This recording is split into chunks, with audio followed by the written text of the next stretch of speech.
Well, the Caitlin Clark haters are still at it.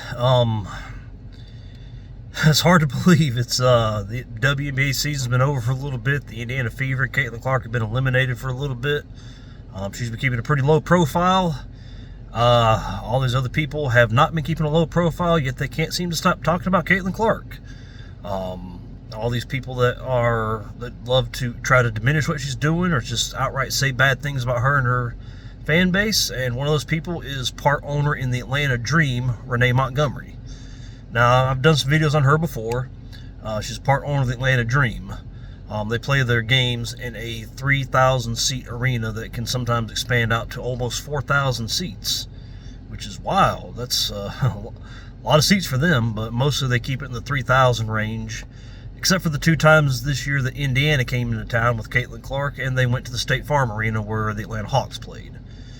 Renee Montgomery didn't say a word about her feelings about Caitlin Clark, or the Caitlin Clark effect, or Indiana Fever fans until after they had gone and filled up the State Farm Center, 17,000 plus, and put a lot of extra money in her pocket. Then she saw fit to go on her podcast and speak out against all of us who are fans of Caitlin Clark and call us racists.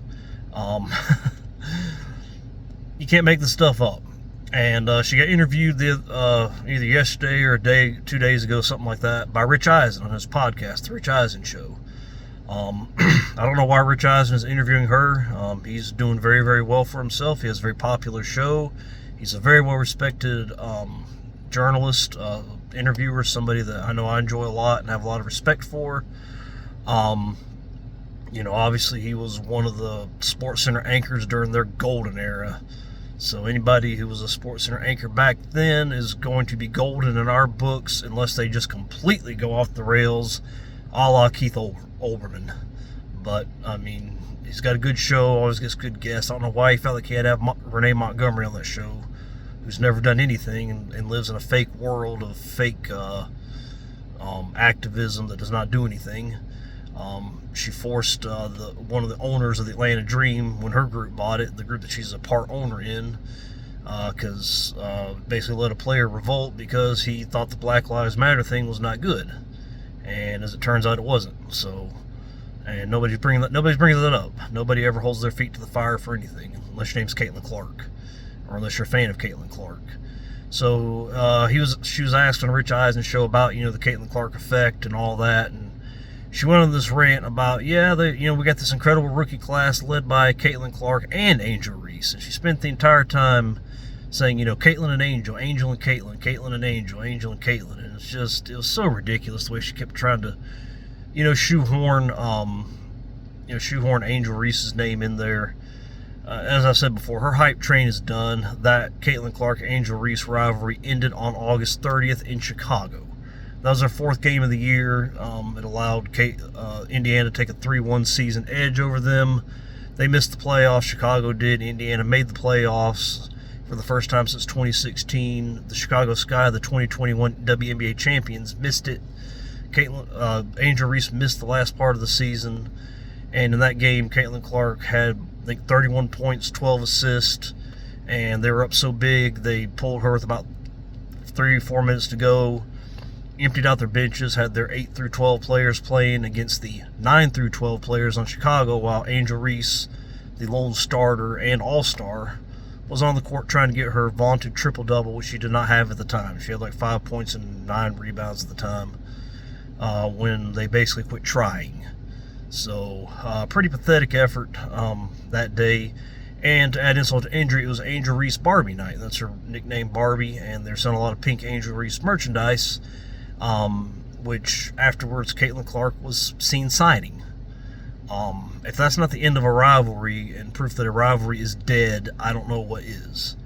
Can you imagine in 1980 if, let's just say Larry Bird went to the old LA Forum to play Magic Johnson and the Lakers, and it was Magic Night, and they were selling, I don't know, magician hats with a 32 on them for Magic Johnson, and the Celtics beat him so bad that they were able to take Larry Bird out with a few minutes left, and he was over there signing those Magic Johnson magician hats, for example. I don't know, I'm kind of making that up out of nowhere, but You would have never seen that. The Lakers fans would have never allowed that. There's too much of a rivalry from the get-go, and I don't think at any point in their careers the LA fans in the Forum would have done that. Can you imagine if Magic Johnson would have gone to the old Boston Garden on Larry Bird night, and let's just say they're selling green birds for Larry Bird with number 33 on them? Can you imagine if Magic Johnson and the Lakers were so far up that they're able to pull him out with about 3 or 4 to go, and he was over there signing his name on those green bird dolls? No, you would never see that. The Boston fans would never let that happen. That was a true rivalry, and the fact that people just will not acknowledge it just is crazy. And she just still will not acknowledge it. I mean, she's just got it. I don't see how you can be that dumb, or how you can think everybody that's listening to you is that dumb. We saw it.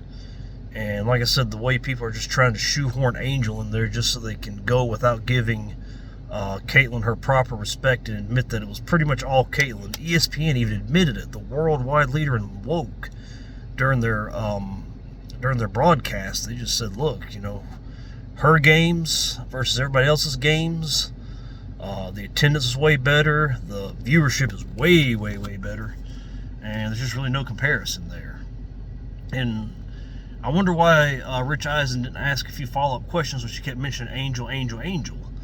I'd say, first of all, okay, why didn't you go to the State Farm Arena when the 2 times Chicago came to town? Now, the second time Angel was injured, so she wasn't on the team, but why do they not have plans in that to start with?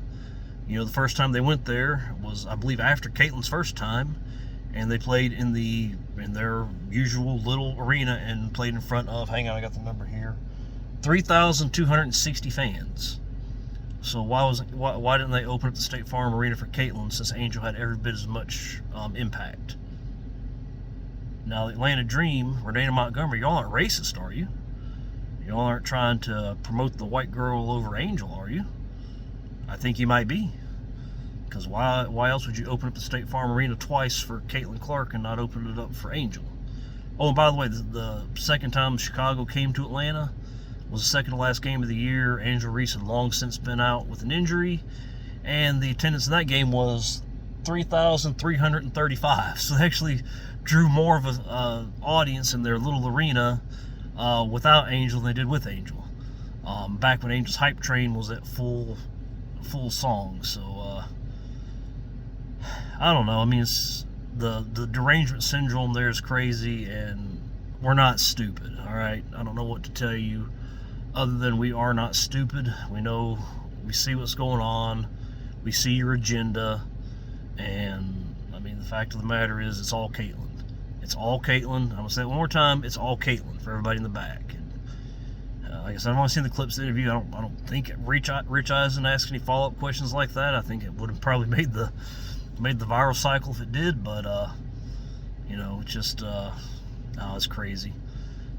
Crazy and dumb, and I don't get it. So looks like I was hoping after the season, after she won the Rookie of the Year vote 66-1, even with all the people wanting to push the Angel Reese agenda, Angel only got 1 protest vote in that woke media. I mean, that rivalry's dead. It's over.